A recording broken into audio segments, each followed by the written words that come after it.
Pakistan's greatest cities, Lahore.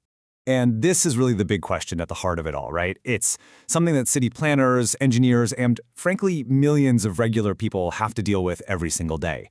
When a city is growing faster than it can handle, what do?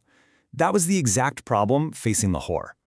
So let's talk about Lahore. It's a city famous for its gardens, its incredible history, its culture, but it was also a metropolis that was bursting at the seams. For decades, its growth was just relentless, pushing outwards and putting an absolutely unbearable strain on a road system that was built for a totally different era. Before this whole project kicked off, life in Lahore was pretty much defined by one thing: the traffic jam. The city's bones, its infrastructure, just couldn't keep up with its own growth. And something, somewhere, had to give. I mean, just think about it for a second. You've got roads that were designed decades, maybe even centuries ago, and you're trying to cram a modern megacity's worth of traffic onto them. The result was totally predictable. Gridlock became a daily ritual. The city was literally choking on congestion, and it desperately needed new arteries just to survive. So, out of this chaos, a really ambitious vision was born. The plan wasn't just to build another road. Oh no, the plan was to encircle the entire city with a high-speed freeway that would completely change how people got around. And what a plan it was. We are talking about an 85-kilometer-long, 6-lane ring of asphalt. It was so big, it was split into two main parts, the northern loop and the southern loop, and it was designed for speeds up to 120 kilometers per hour. The goal was simple but revolutionary: get traffic flowing around the city instead of through it, and link up all those sprawling suburbs.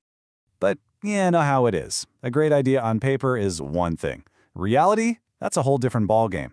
Before a single shovel could even hit the ground on a really important section, a scientific study found some serious problems that were literally in the air people were breathing. So back in 2014, researchers did what's called a health impact assessment along the proposed route for the southern loop. And what they found was pretty alarming. Turns out the very communities this road was supposed to serve were already living in the middle of a serious health crisis. And this chart, wow, it just puts it in stark relief, doesn't it? The air quality was dangerously bad. We're talking about particulate matter. That's the nasty stuff in the air you don't want to breathe. The international standard set by the US EPA is 150.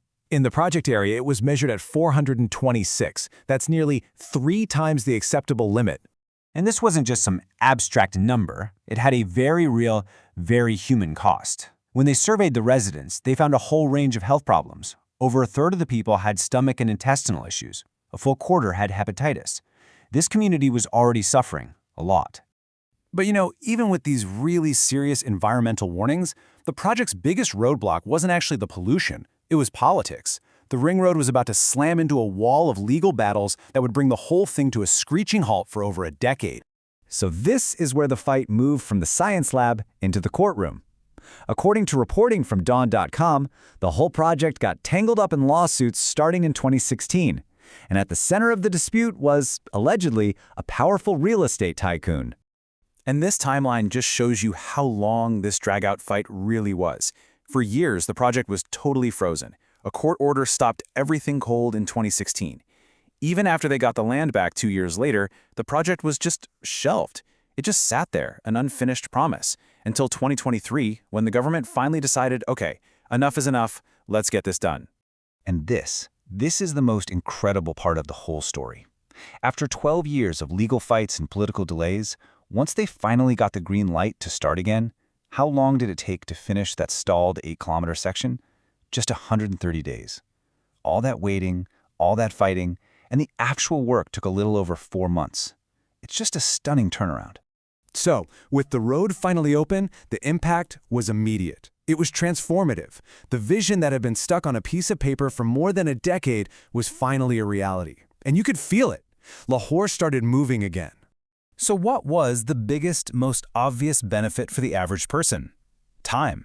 People got their time back. Commutes were slashed by an incredible 60 to 70%. Let that sink in. A journey that used to take, say, an hour and a half from Bahria town to the airport now takes just 35 to 45 minutes. That is a life-changing amount of time to get back every single week. And you could literally see the difference at the city's worst choke points. Take Thokar Niaz Beg, a notoriously gridlocked entry point. The Ring Road acted like a relief valve. immediately cutting the traffic pressure there by up to 40% because cars finally had a faster, easier way to go. Of course, that had a huge economic ripple effect. When it's easier to get around, property values go up. In areas like Lake City, which is right along the new route, real estate prices went through the roof, jumping by 50 to 100%.